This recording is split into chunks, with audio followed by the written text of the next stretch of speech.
कहते हैं कि गांधारी ने धृतराष्ट्र से मजबूरीवश विवाह किया था। इसका कारण भीष्म थे। भीष्म ने गांधार नरेश की राजकुमारी का बलपूर्वक विवाह धृतराष्ट्र से कराया था। किंवदंती अनुसार ऐसा माना जाता है कि गांधारी का विवाह धृतराष्ट्र से करने से पहले ज्योतिषियों ने सलाह दी कि गांधारी के पहले विवाह पर संकट है, अतः इसका पहला विवाह किसी और से कर दीजिए, फिर धृतराष्ट्र से करें।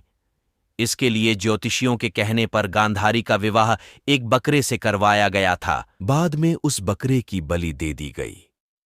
कहा जाता है कि गांधारी को किसी प्रकार के प्रकोप से मुक्त करवाने के लिए ही ज्योतिषियों ने यह सुझाव दिया था।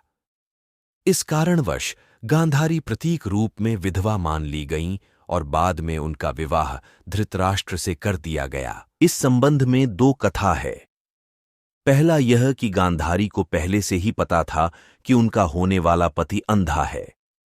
दूसरा यह कि विवाह के बाद जब उन्हें पता चला कि मेरे पति अंधा है तो वह सन्न रह गई था और उसने माना कि मेरे साथ धोखा हुआ है, इसीलिए उसने अपनी आंखों पर पट्टी बांध ली। पहली कथा के अनुसार गांधारी ने पतिव्रत धर्म का पालन करते हुए अपनी आंखों पर जीवन भर के लिए पट्टी बांध ली थी।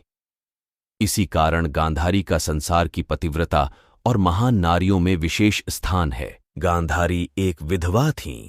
यह सच्चाई बहुत समय तक कौरव पक्ष को पता नहीं चली।